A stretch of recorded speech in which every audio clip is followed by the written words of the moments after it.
Welcome to In a Prosecco, the podcast that raises a glass to moms who are transitioning from empty nester into the next beautiful phase of life as a free bird. I'm your host, Bernie Slowey.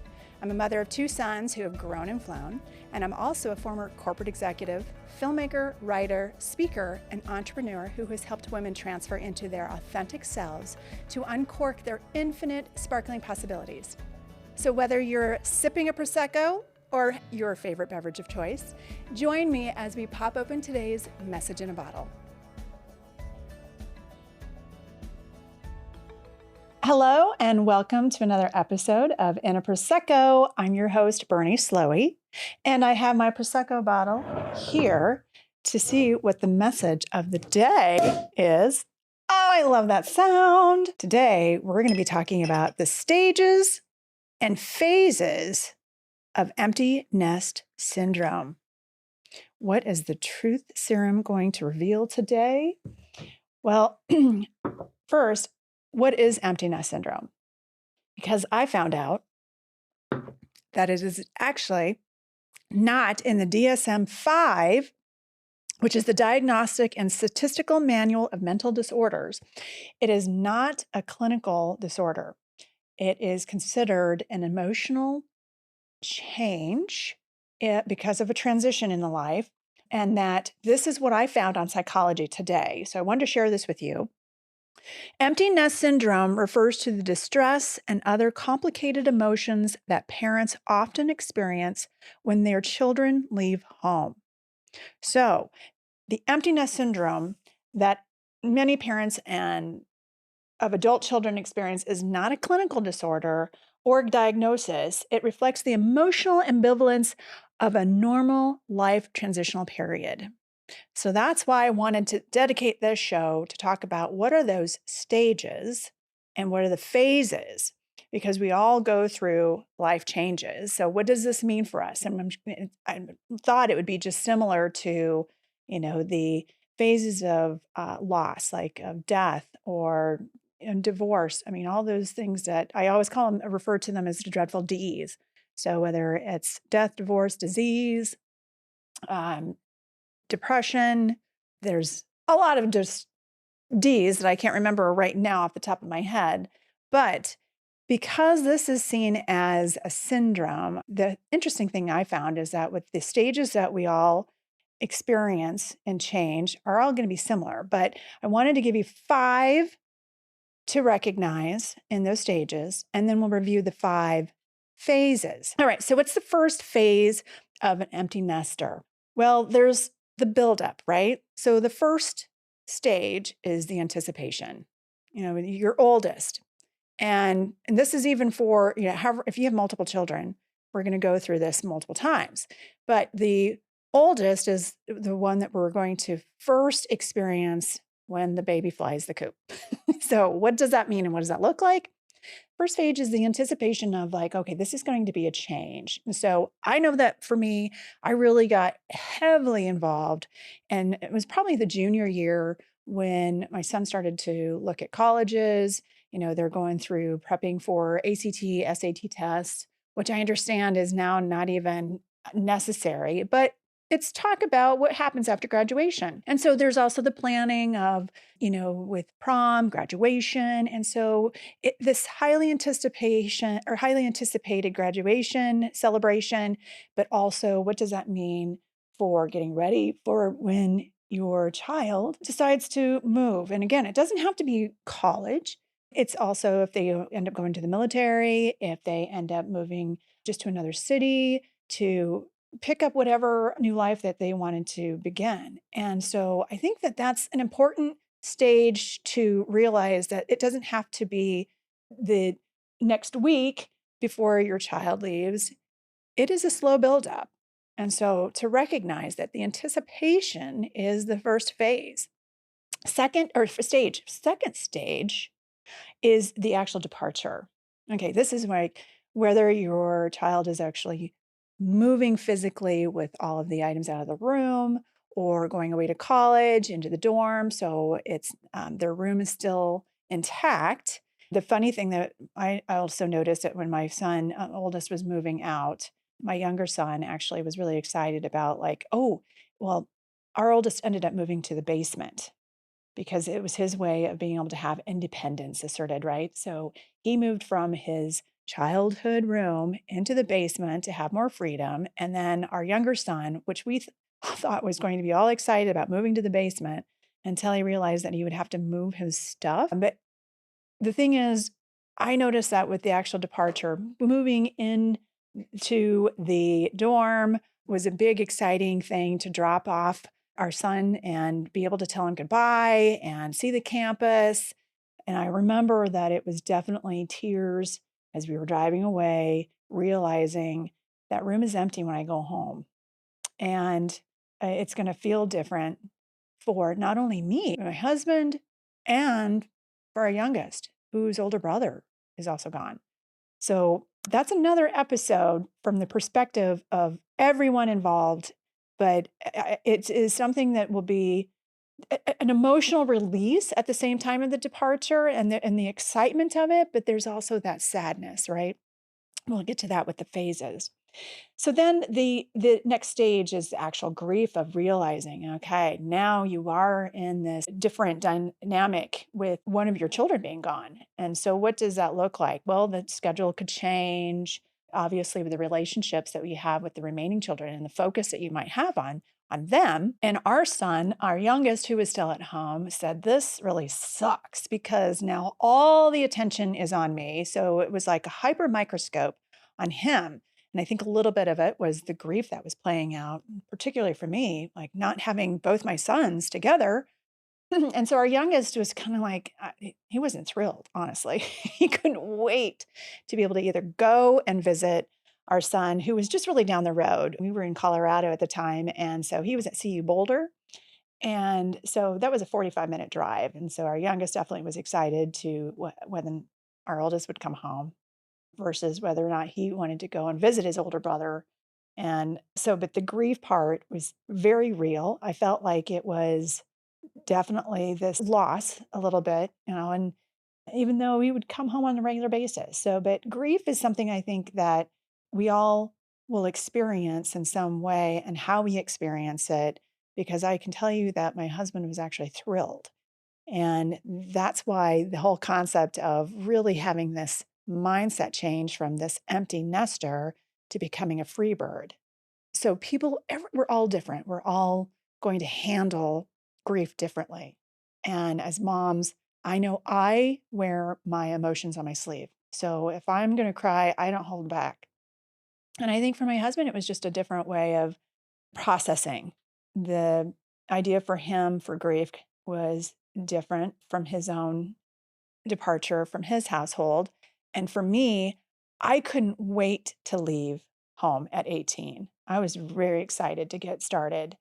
And that was the case for my oldest. He actually wanted to leave when he was turned 18. And that's why he moved to the basement. So grief is going to show and appear differently. And that's healthy, I think, to just feel it. So when I would share with people like, yeah, I'm feeling the feels.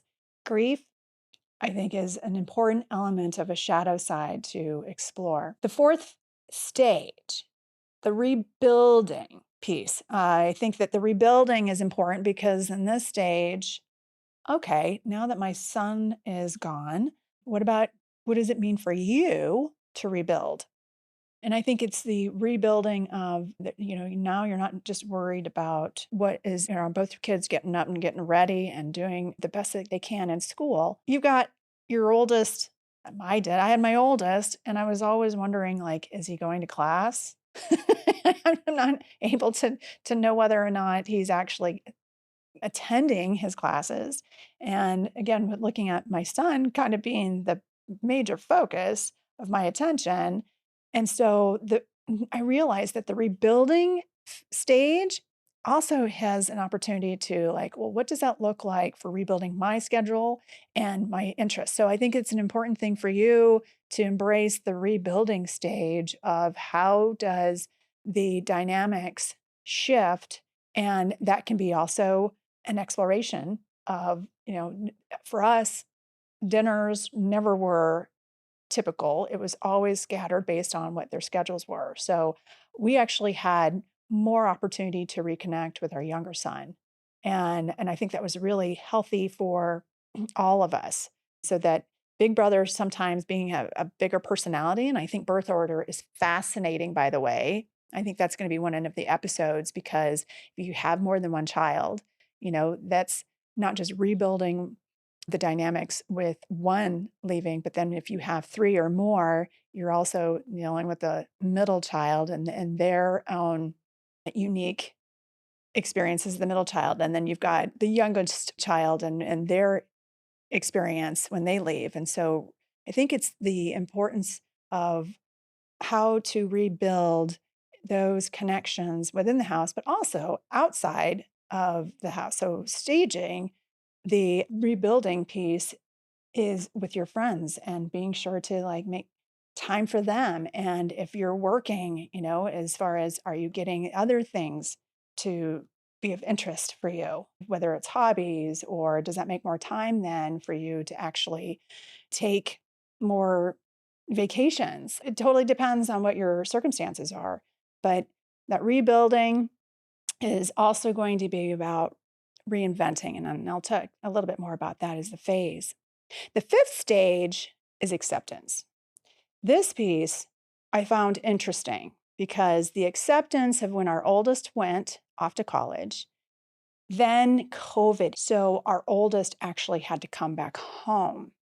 So the acceptance of like when things change, well, that means in every way. So the acceptance, I think, was the part where for me, I really wanted to, once I adapted to not seeing my oldest every day, then having him come back, well, he'd already had a taste of freedom.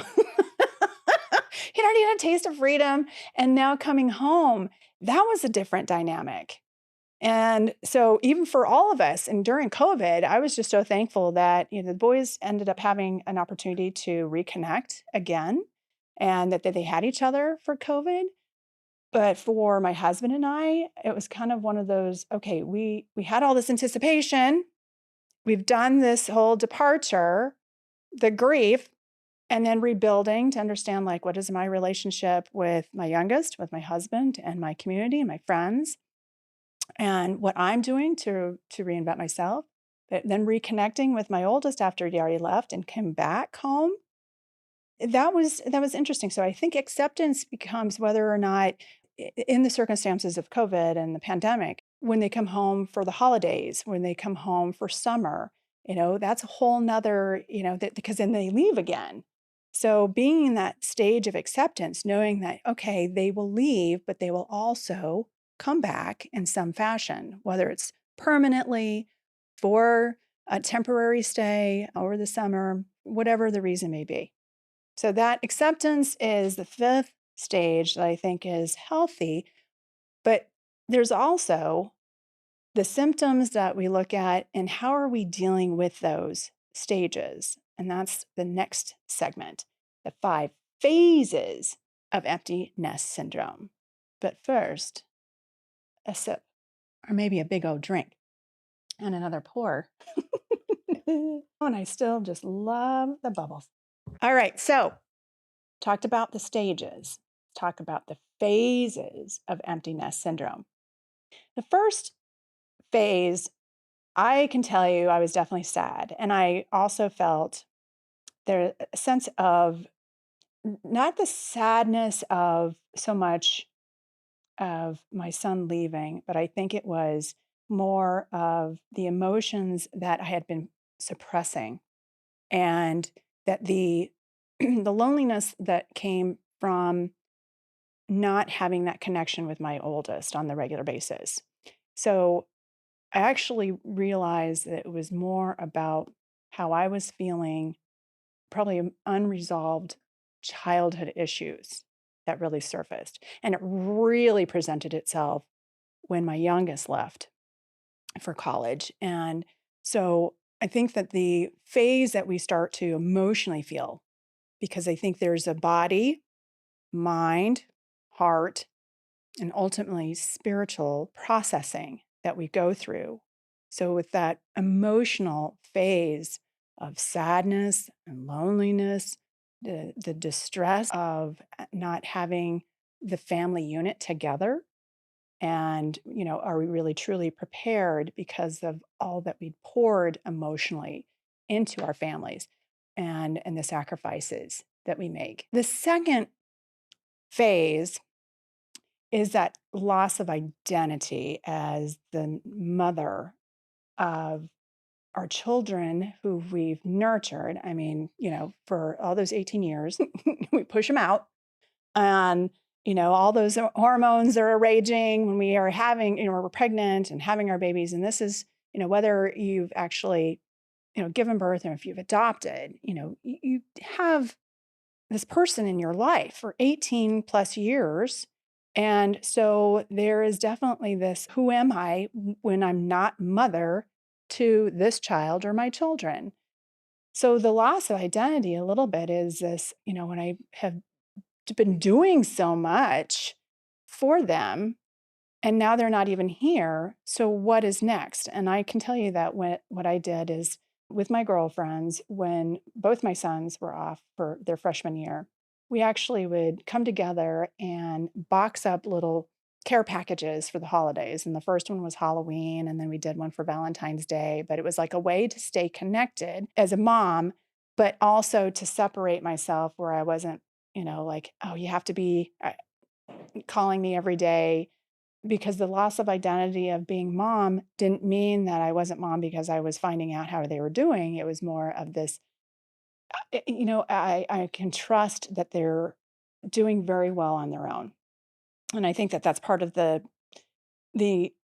third phase is the anxiety that we feel. So who am I as this mom? And now that has shifted a little bit. I'm still a mom, but what is my role for my children when they leave? So the anxiety of like, okay, there's a loss of control here. I'm not sure if, is Mary or Jimmy going to class? How are their grades? How are they doing in boot camp? How are they doing in trade school? How are they going to their job, and are they happy? Are they socializing? Are they being able to like make meals for themselves? It's just crazy stuff that goes through our heads as moms. So you will probably get the sense of like, okay, the anxiety is real and it's okay. Now allow for yourself to feel it, because there's going to be a different phase or symptom that you feel. And that is definitely the physical symptoms, because what we think about, we bring about. So, whatever the distress and the anxiety that we're feeling in our heads, we're going to start feeling it in our body. So, whether or not you're sleeping well or that you aren't eating the same, you might decide that, that's comfort food, or it might be that you don't have an appetite whatsoever. Or there's always a liquid medication or whatever it is that just gives us the recognition of, okay, something, I'm not feeling right. I'm like sleepless or whatever the case may be. Just pay attention for your well being, that if your physical symptoms are saying something, it's the emotional and whatever your thoughts are that are also giving attention to making sure that you're taking care of yourself. So the fifth phase, I would lump it actually because it's a little bit of the marital along with the reconnection. So, like the stages of rebuilding, I think the phases is that it's very normal for us to start looking at, my husband, is he the same person? He's not the same person that I married, certainly, because we've spent however many years together because of children. We've put a lot of our attention into our children. And if he's not the same, am I the same? Well, no, I'm not the same. I'm the different person. I've grown and I've expanded.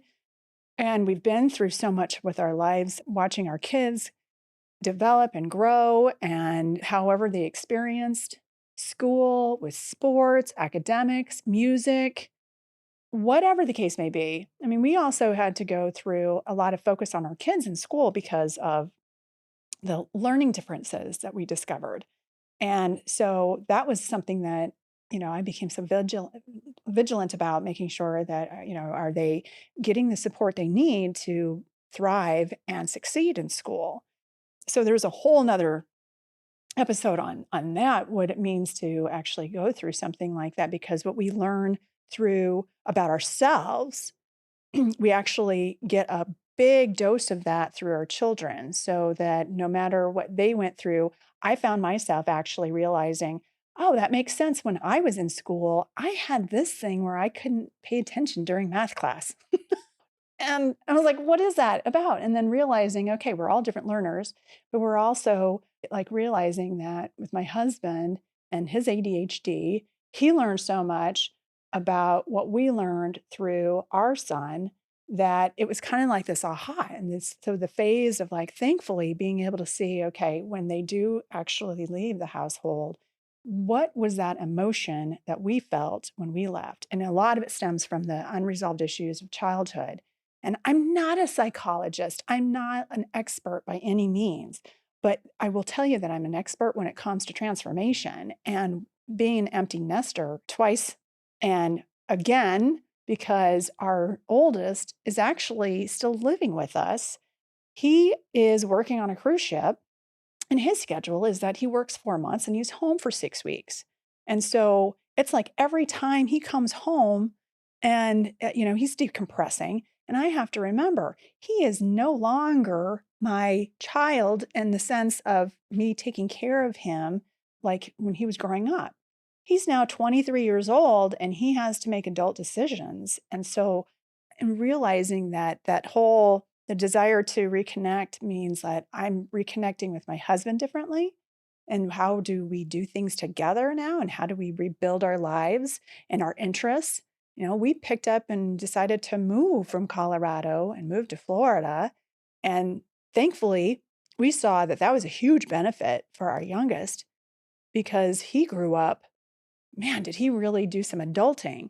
When we moved to Florida, he actually benefited in having to be responsible and make appointments on his own. And now it's like he's the head of household in Colorado. And he went through a very interesting experience with melanoma on his face. And he had a perimeter that was cut out of the upper lip and philtrum of his face.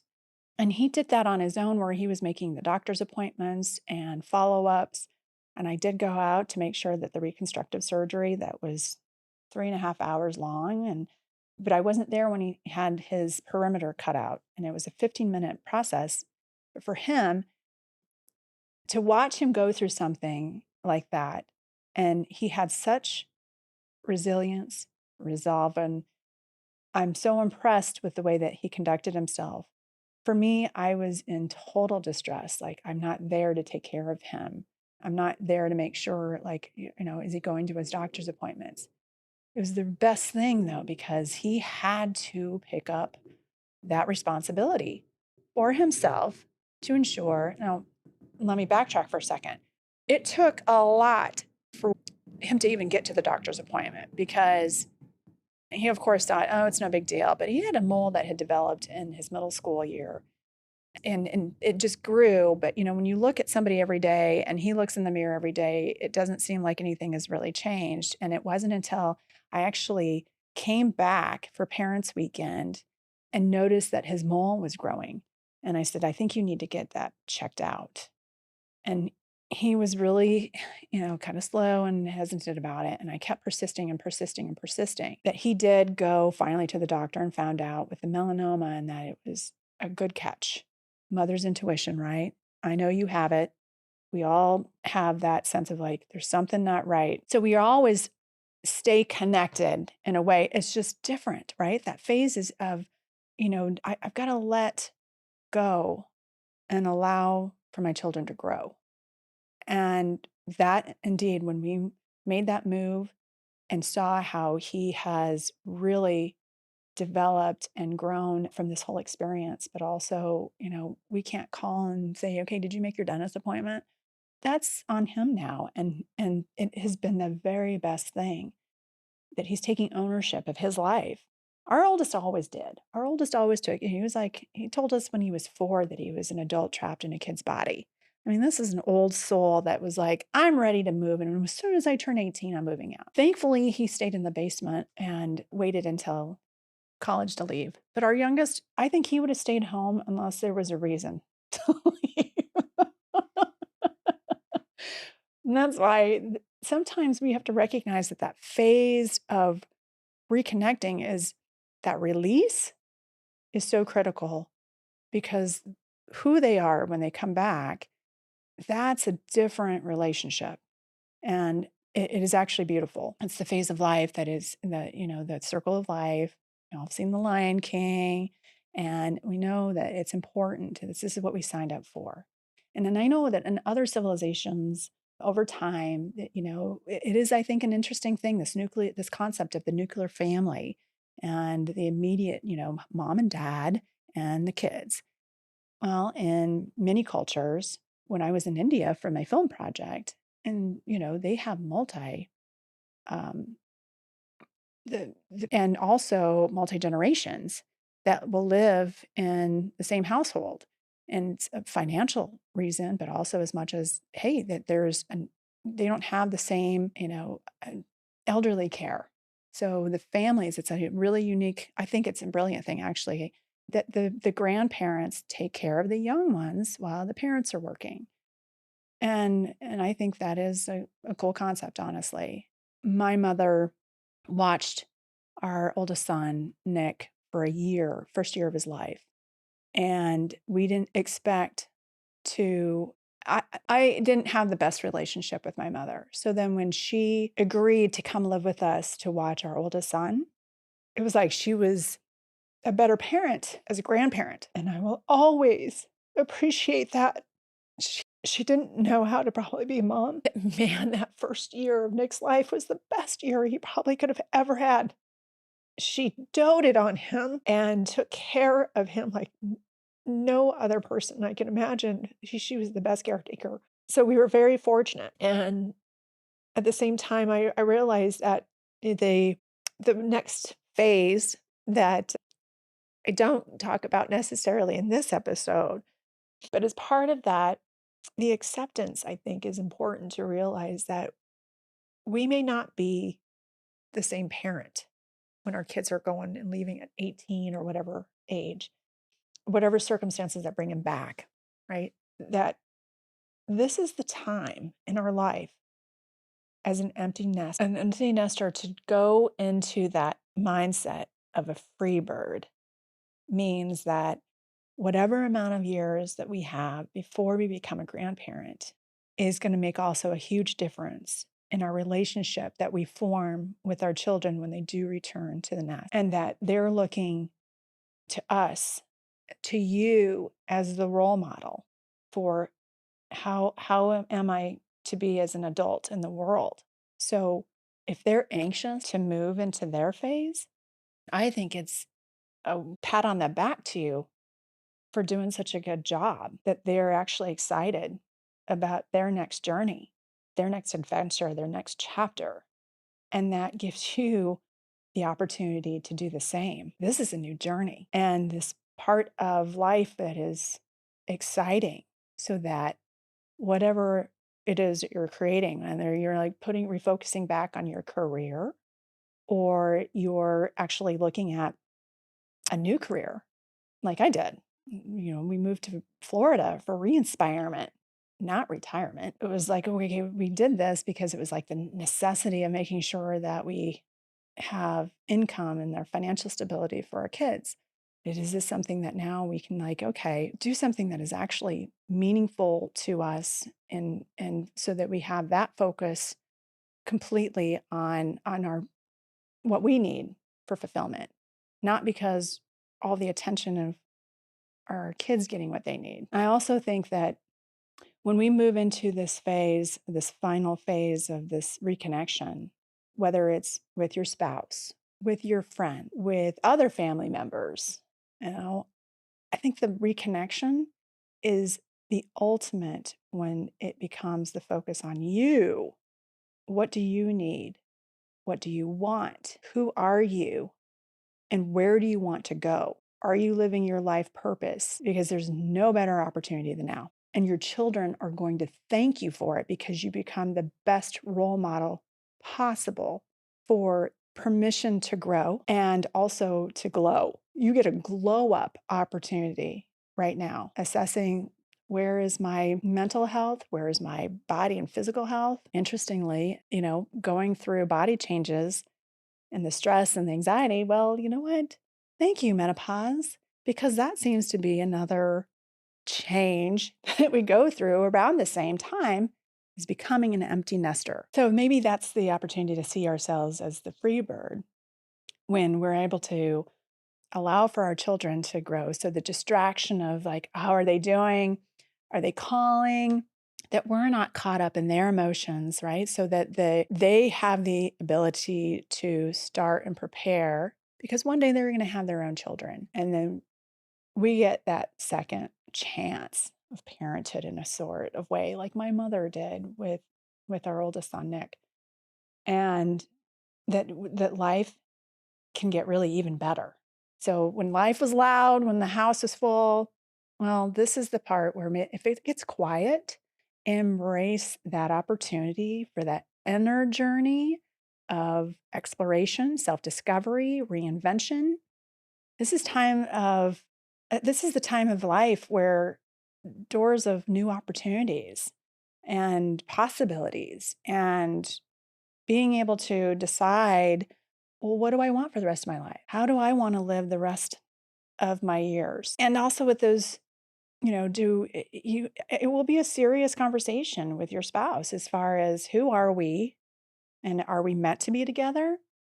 Are we no longer? I mean, this was great that we kept as partners for our kids, but are we the same people? If we're not the same people anymore, do we still work together? And I think that's a healthy stage. Marriage isn't easy, neither is parenting, but it is something to start looking back at ourselves and who are we with someone. And that renewal of a relationship with our spouse and friends, but also it's building a more mature bond with our kids because we want them to be thriving in life on their own. We want to give them the opportunity to just be who they need to be. And that means you too.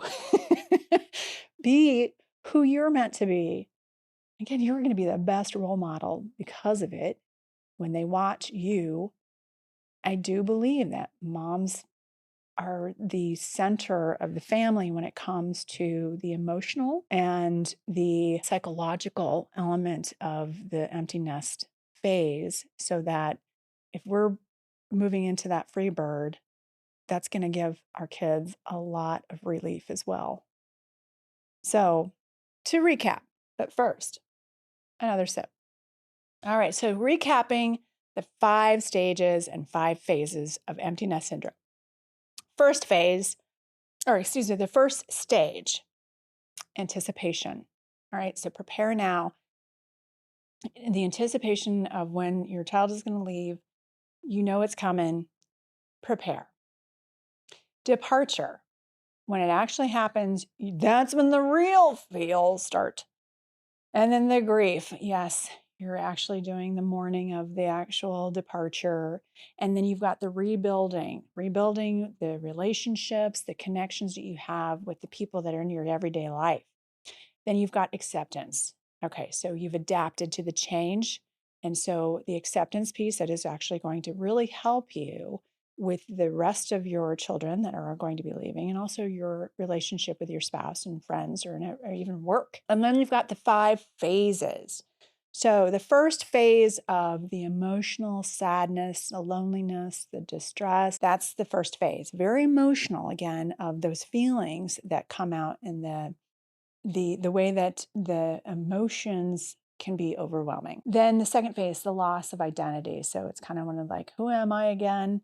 Who am I if I'm not mom to my children? Yes, you've got a fabulous career, but whoever you are, who am I now? And then you've got the anxiety phase of like, oh my gosh, are my kids going to be okay without me? Are they prepared? What's their well-being? We can't control them. What I did find out, by the way, with the college is that colleges are working with your student. They are not allowing the parent to call in and say, did Johnny or Mary sign up for their classes? So that is on your student, but it's the anxiety of like, are they actually able to thrive and they're surviving? And the fourth one is really about the physical symptoms that you might feel as far as the lack of sleep, or are you not eating? But it's the thoughts that bring about, and then the physical that is projected into the stresses of becoming an empty nester. And then the fifth phase, which is the reconnection, the desire to reconnect with your spouse, your friends, and mainly yourself. Remember, there's that rebonding that happens, that reconnection with your child. It is going to be different. And that's a good thing, a really good thing.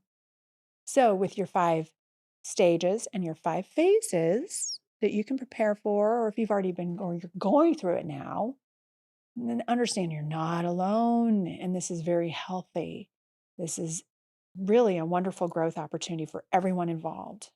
So, cheers to you for making it this far, because there's a lot more to explore in your new phase and your new life as you reinvent yourself. So, cheers to you for doing such a good job. If your child is ready to go, and you know what, even if they don't call you every day, that's okay, because you're now going to take your next phase, your next challenge, your next chapter, your next adventure, journey. This is going to be about you. So cheers to that. Tune in next time.